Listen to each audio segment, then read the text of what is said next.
So, guys, have you heard the Queen died? For whatever reason, Just there watch was this. a swift It's decline live. over the last 48 hours as she remained in a place that she loved, Balmoral, her summer retreat, where year after year she was always surrounded by her family. And that was precisely the case this afternoon. The palace, on announcing that the medical household were concerned about her, also again made the unusual step of announcing that her family were heading there, including the Prince of Wales and the Duchess of Cornwall. The Prince of Wales, who is now our king. We have just had a statement through from His Majesty the King at the time of the Queen's death, and I can read that to you now. In it, he says, "The death of my beloved mother, Her Majesty the Queen, is a moment of the greatest sadness for me and all members of my family. We mourn profoundly the passing of a cherished sovereign and a much-loved mother. I know her loss will be deeply felt throughout the country, the realms and the Commonwealth, and by countless people around the world. During this period of mourning and change, my family and I will be comforted and sustained by our knowledge of the respect and deep affection in which the Queen was so widely held." So there is the first statement that we've had from the new king, maybe King Charles. It is his decision whether or not he chooses a new regnal name, but they're paying a very heartfelt tribute to, as he describes, my beloved mother, but explaining how the family will take great comfort in the knowledge of how the country, the Commonwealth, felt about her, the respect and deep affection in which the Queen was so widely held. Rhiannon, many thanks. Rhiannon Mills, our royal correspondent there.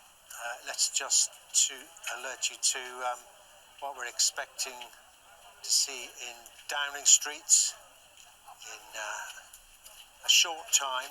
The lectern where announcements are made has been erected just outside number 10, where the new Prime Minister, just a couple of days into the job, Liz Truss, is expected to make a statement to the nation about the passing of Her Majesty the Queen, Queen Elizabeth II.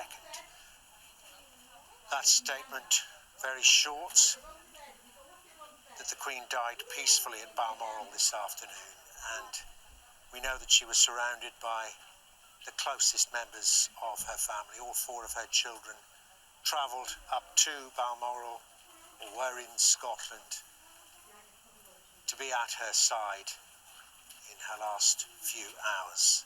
We understand, and you heard there from the statement read out by Rhiannon, that the King and the Queen Consort, deeply saddened, will remain at Balmoral this evening.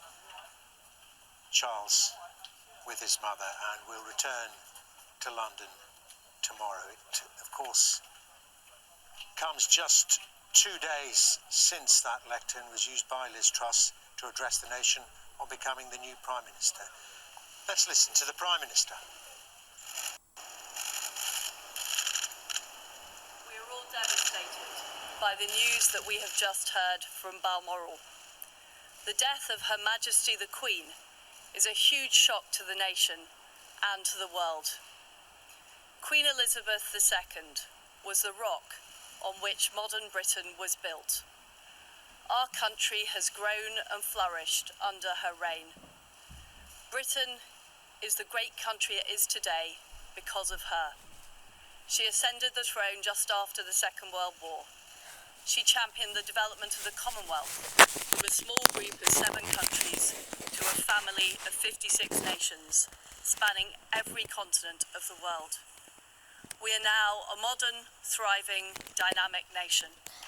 Through thick and thin, Queen Elizabeth II provided us with the stability and the strength that we needed. She was the very spirit of Great Britain, and that spirit will endure. She has been our longest ever reigning monarch. It's an extraordinary achievement to have presided with such dignity and grace for 70 years. Her life of service stretched beyond most of our living memories. In return, she was loved and admired by the people in the United Kingdom and all around the world. She has been a personal inspiration to me and to many Britons. Her devotion to duty is an example to us all. Earlier this week, at 96, she remained determined to carry out her duties, as she appointed me as her 15th Prime Minister. Throughout her life, she's visited more than 100 countries, and she has touched the lives of millions around the world. In the difficult days ahead, we will come together with our friends across the United Kingdom, the Commonwealth and the world to celebrate her extraordinary lifetime of service. It is a day of great loss, but Queen Elizabeth II leaves a great legacy. Today the crown passes, as it has done for more than 1,000 years, to our new monarch, our new head of state, His Majesty King Charles III. With the King's family, we mourn the loss of his mother, and as we mourn, we must come together